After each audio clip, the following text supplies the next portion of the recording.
Sa una, usa siya ka street kid. Palaboy, walay tumong ang kinabuhi. Apan taliwala sa kawadon, naningkamot siya ug nangandoy. Ang uban, kontento na lang sa lisod na kahimtang. Apan adunay pipila nga gipiling bag-ohon ang dalan sa ilang kaugmaon. Sama na lang ni Rusty Quintana.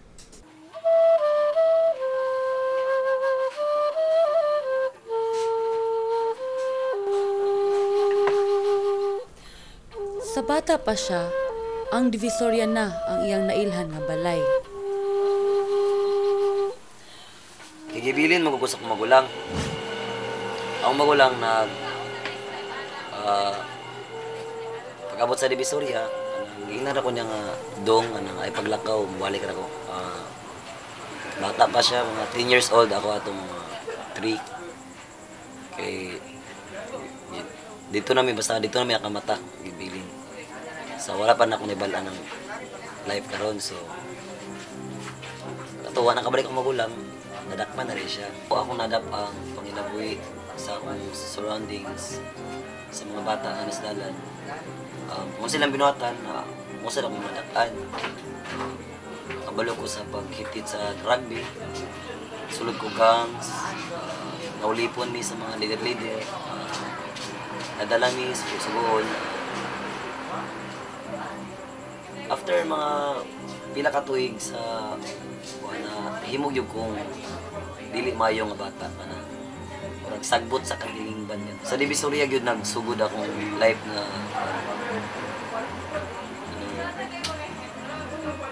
mga bulaton nga dili angay ba kita usap, pero so sugod niya adto mga uban ako sa ila kanang mga kuyog ko sa ila sa sila mga adto mga stats mga sa akong life sa street. Kami gyud dili lang kaysa ako everyday sa among survival gyud. Ang uban walay kwarta, gutom man kayo, uban di matagaan. So mangawat na lang sa una og pan sa kugon. Niabot ang panahon nga sulod gawas na siya sa prisuhan ug sa mga balay ampunan. Tanan nagkabataan TNK. Then nagka-go and out na dayon, gawas pasok na dayon. Antod naanad na kanang naanad na nga mag-priso. Biyay ko sa rehab sa RRCY sa imong Regional Rehabilitation Center of Youth. Diri ang kini nga rehab kay sara ka maka-feel ani. Diri ang turning point sa akong life. Wala pag yun ako nasabtan ng akong ginabuhi gid kaniadto. Sa sad wag ko kailag gyud ko kan. Ginoo kanay. Gitgit man kay akong kan. Ang sulod sa akong heart is puro kaulit. Anong nasulod ko sa nga nga lugar. So giabot ang time nga kailan ako God nga muampo gyud ko. Sa RRCY Rehab, nagsugod na siya sa pagbag-o. Kaparticipate na siya sa mga aktibidades. Hangtod, kipalaya na siya sa rehab. Nairis na akong cases. Then, paglaya na ako after mga 6 months, na akong kauban nga kabats na salvage si Edwin nagpadayon, pero ako wala ko nagbinuang na. Niabot ang gabi nga nakapukaw sa iya nga aduna pa siya mga pangandoy sa kinabuhi. Nakalaag ko sa Divisoria sa Tourism Show House. Diri ang pinaka-highlight sa akong life nga na-miss ko. Painting nga nag-exhibit sa Tourism Show House. Kana siya nga painting man, serious kay siya nga nag-play og flute. Pag human ako ato ginuktok, gisaka ko sa dapit di sa Park Cafe na may kahoy diya. Gisaka ko diya. Nagtan-aw din ko sa Xavier University. Eskwilan. Pero wala pa ko human og eskwela kana wala ko nagtan-aw ko. Maklaro man gud siya kay na may dunduyan. Nagtan-aw din ko sa mga bata. Na nag-rugby, na nagsuyo, taxi, na nagwasing, na nagdulag baraha. Then, diri gyud ang pinaka sa akong life na una na ako ba, nakainukta ko. Naghilak gyud ko. Nakita na ako ilang gibuhat. Nakaingon ko sa akong kagalingon nga. Kung ingani mi permi karon bata pa mi. Makakwarta gyud mi, makapangwasing baligya, pasugo, labor. Pero kung matigulang mi, ingana lang lugar gyapon kanang ingana lugar gyapon ang buhaton wasing lugar gyapon. So dapat relax na. Dapat makatulog na mig sakto ako, makapahulay na mi. Ningin ko nga. Gusto ko mo eskwela diya. Kana nga eskwelahan. Pero kabalo ko nga imposible kay wala ko birth certificate. Wala ko kabalo sa akong tinud nga ngalan. Wala ko kabalo sa akong pila kong edad ngin sakto. Asa dapit ang balay lugar wala kay street kids lang nga ligaw. Layaw kayo ko. Pero nangandoy ko. Di ko nga maka-eskwela ko dia Lord someday. Di ko magpatatog daghan kayo pang iris na ako kay kabalo ko nga nakay plano sa ako. Nagsalig lang ko. Wala lang yun nga totally nga 100. Nagsalig lang ko ngayon. I meet the artist. Actually, ang nagpaint atong akong gilakan niya painting katong the man who played flute is Ryan Casinio. Sugod adto nga gabi, nagpag-una ang tanan.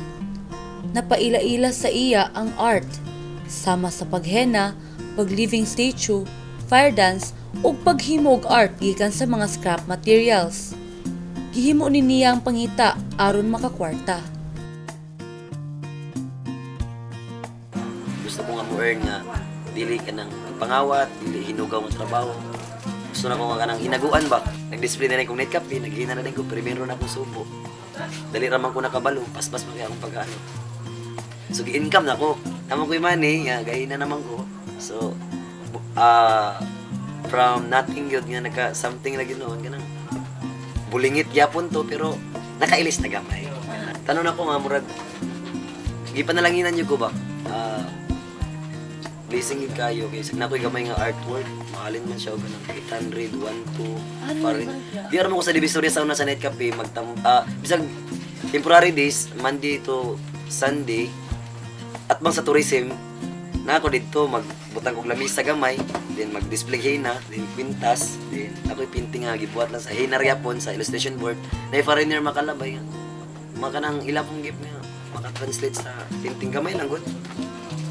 Ipalit, ganahan man siya, di. Niadtong panahona, gaskwela na pud siya sa Alternative Learning System kon ALS sa DepEd. To cater the out-of-school youth and adults, to help them, because objective nato is for them to become socially responsible and productive citizens in our country. There are modes of delivery, mga methods of teaching the out-of-school youth. One of the program is the e-eskwela program. Ang elementary level, at least 11 years old and above. Our program will take 10 months to 1 year. So they will undergo the modular training for 10 months to 1 year. And then if they are ready, they will take the national exam. That is what we call the accreditation and equivalency test. Just like Manny Pacquiao. If they will able to pass the test, so they will become, automatically they will become high school graduate. Kung secondary, and kung elementary graduate. Good for our high school program because if they are our passers in accreditation and equivalency exam, they can enroll in all or in any colleges and universities so long that they meet the requirements of the school. Because there's a MOA from the Secretary of DepEd to the state colleges and universities accepting all those A&E passers. Kaniadto, maskin libre kini nga programa, wala kaayo ga-apil. Apan sugod nga nabalan sa mga tao nga mao kini ang giagian ni Manny Pacquiao na ilhan na sa kadaghanan. Karon, daghan na ang mga bata nga natabangan sa ALS.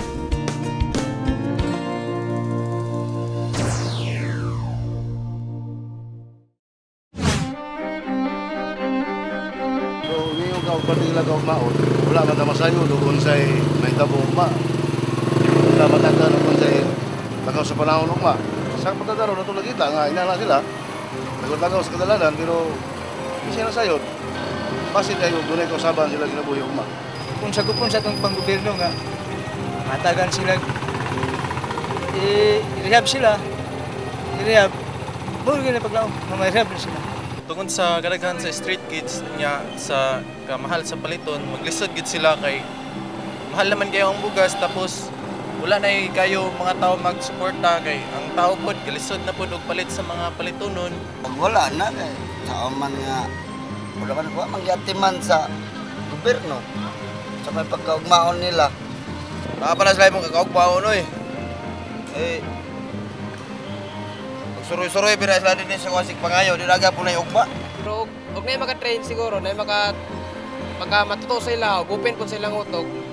Pwede sila, napay kaugmaon. Depende kung na yung tabang sa ila ha. Na ajun.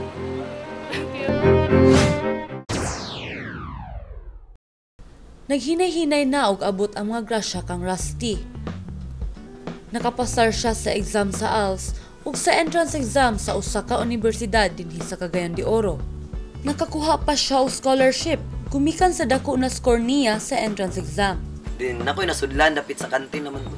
Naminaw ako kay computer man gud. Gisulod ko. Abi na ko kanang pwede mag-counter ba? Counter strike ano.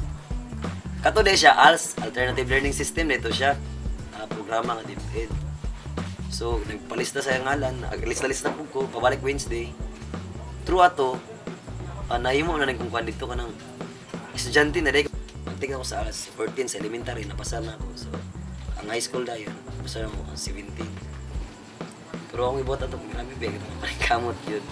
Permi lang sa National Bookstore, magbasa-basa dito. Sapa na sa sikyo. Anto, naanal ng sikyo, di na masuko. Apan, wala pa ni hunong og buhos ang grasya. Aduna siya nakuha nga lahi na usab nga scholarship. Naganahan sila sa ako, nag-perform ko, nag-play ko. Nag-play lang ko, wala ko nag-istorya.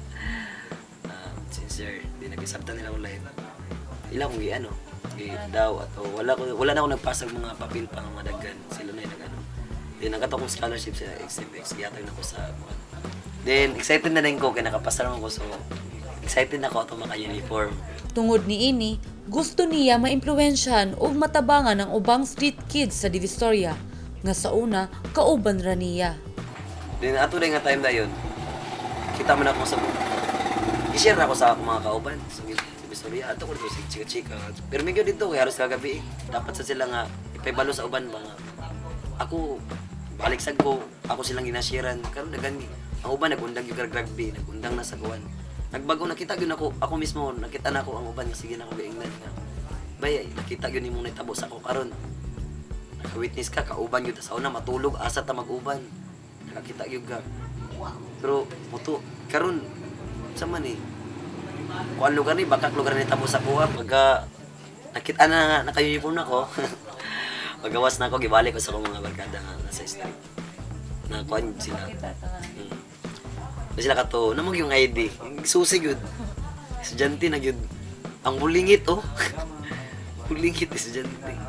Kaya gusto ko nga makitaan yun nila, nga makasunod ko Xavier. Kaya pumutuog yun sila. Kaya wala ko gigagig elementary, wala gigagig high school. Nangandoy lang ko, pero ko nga, di yun yung may balaan ba? Kung mga batanon na bitaw karon yan. Bisag na sa dalan, unsa na, malantaw lang yun.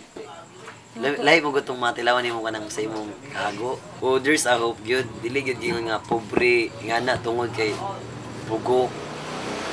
Di ko mo tuwa na kay ako mo gyud na akong life, na witnessan gyud na ako. Kung wala na ako giabrihan ako na wala akong nagmata.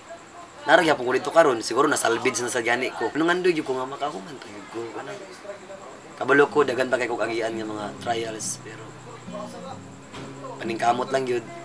Have faith in God. Salig lang sa iyang yun. Karon kamulo ko eskwela, baligya ko sa mga classmates ng mga necklaces. Then gabuhat ko sa ilang mga order. Ga-order sila unsa ilang pabuhat ng mga style sa necklace, style sa ilang mga accessories, modern o tribal nga design, then painting, portrait. Dagan kay magbuhat di lang kana ga painting pa, gabuhat og crafts, gatudlo og fire dance, buhat og mga junk art, ganatudlo ko. Ga-earn jud ko. Kanang dili mo yung mga permi, pero dili mawad-an na masudlan yun ang bulsa nga gihatag. Moabot man na siya basta ang paningkamot lang yun. Kung manlantaw, maningo ka. Nanimudan, gusto ang kailangan natin.